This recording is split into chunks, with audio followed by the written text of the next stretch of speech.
Hi guys! Welcome back to my channel. So for today's video, we're going to distinguish preparatory acts and overt acts. So when we say preparatory acts, preparation lang yun, no?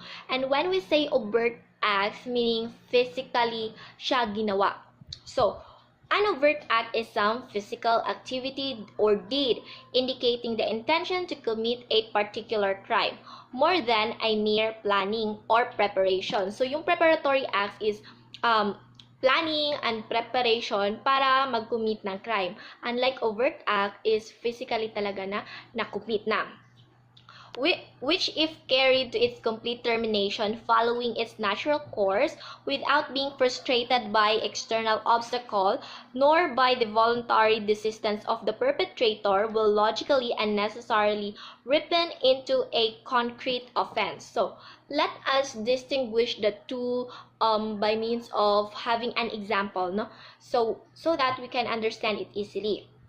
So if A bought a poison from a drugstore in preparation for killing of B by means of poison, such act is only a preparatory act. So meaning, yung pagbili ni A ng poison sa drugstore is just a preparation para sa act na gagawin niya, para sa act na pagpatay niya through poisoning B. So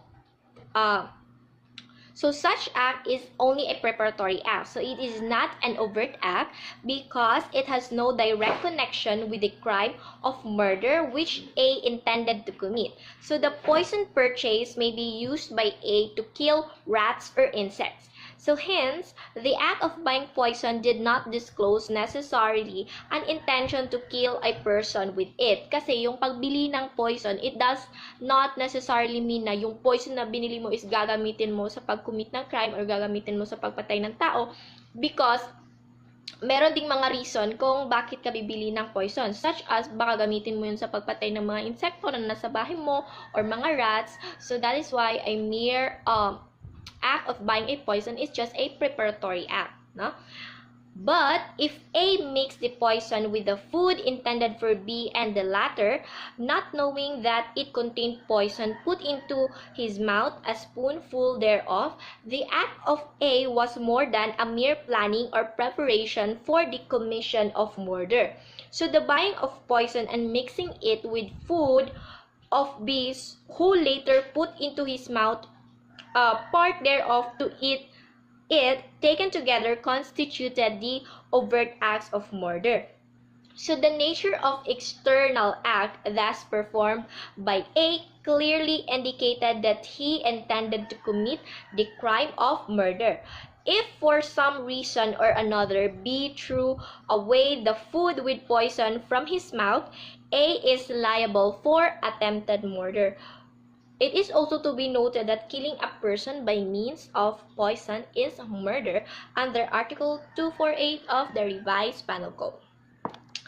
Now let's talk about drawing or trying to draw a pistol. So drawing or trying to draw a pistol is not an overt act of homicide.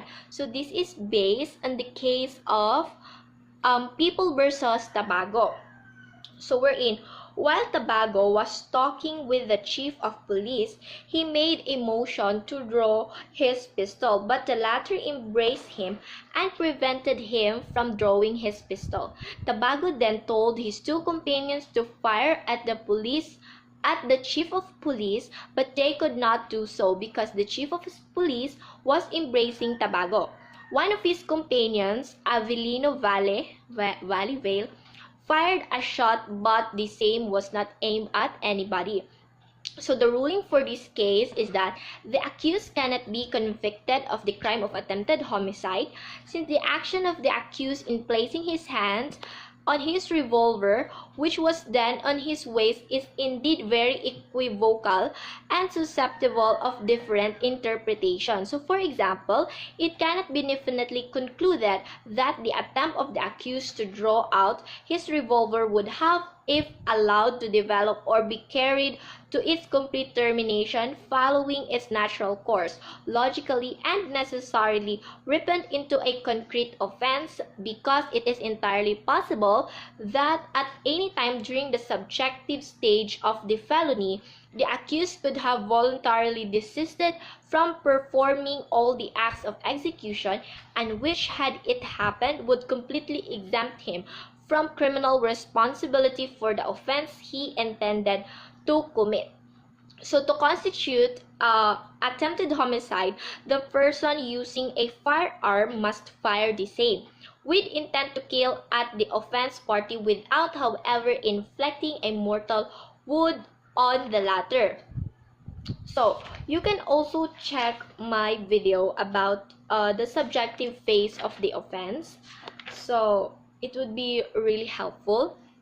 So next one is raising a bolo as if to strike the offended party with it is not an overt act of homicide. So in the case of U.S. versus Simeon 3-688, it was held that the crime committed was only that of threatening another with a weapon, which is under Article 285, Paragraph 1 of the RPC, because all that the accused did was to raise his bolo as if to strike or stab the offended party with it.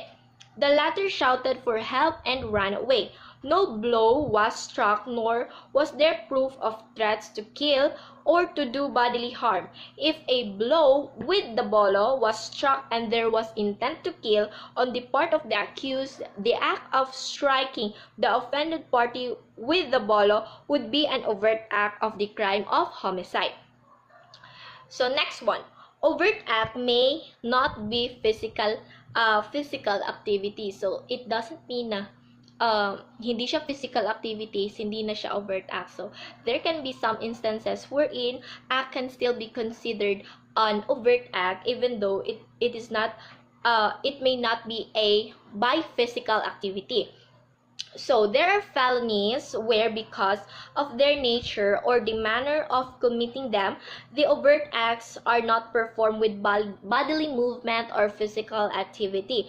Thus, a proposal consisting in making an offer of money to a public officer for the purpose of corrupting him is the overt act in the crime of the corruption of public officer, which is cited in the case of U.S. versus Gloria for Field 341. So the external acts must have a direct connection with the crime intended to be committed by the offender. So, example, at early dawn, A was surprised by a policeman while in the act of making an opening with an iron bar on the wall of a store of cheap goods. At that time, the owner of the store was sleeping inside with another Chinaman. A had only succeeded in breaking one board and in unfastening another from the wall. So the question here is there an attempted robbery in this case? It was held that no, because while it is true that the first requisite is present, that is, there were external acts of breaking one board and unfastening another from the wall of the store to make an opening through which A could enter the store, yet the second requisite is not present, for such act had no direct connection with the crime of robbery by the use of force upon things. So in case of robbery by the use of force upon things, in order that the simple act of entering by means of force another person's dwelling may be considered an attempt to commit this offense, it must be shown that the offender clearly intended to take possession for the purpose of gain of some personal property belonging to another. The crime committed was attempted trespass to dwelling because the intention of the accused was obviously disclosed by his act of making an opening through the wall, and that was to enter the store against the will of its owner, who was then living there. This is cited under the case of People versus Lamahang. It is only an attempt because A was not able to perform all the acts of execution which should produce the felony to of trespass to dwelling. Had A commenced entering the dwelling through the opening, he would have performed all the acts of execution. So this video is full of book reading. I'm very sorry for that. So I hope you learned something, even though I keep on reading books. So that ends my video. Thank you so much for watching. Don't forget to subscribe to my channel, where I will be uploading more videos in the future.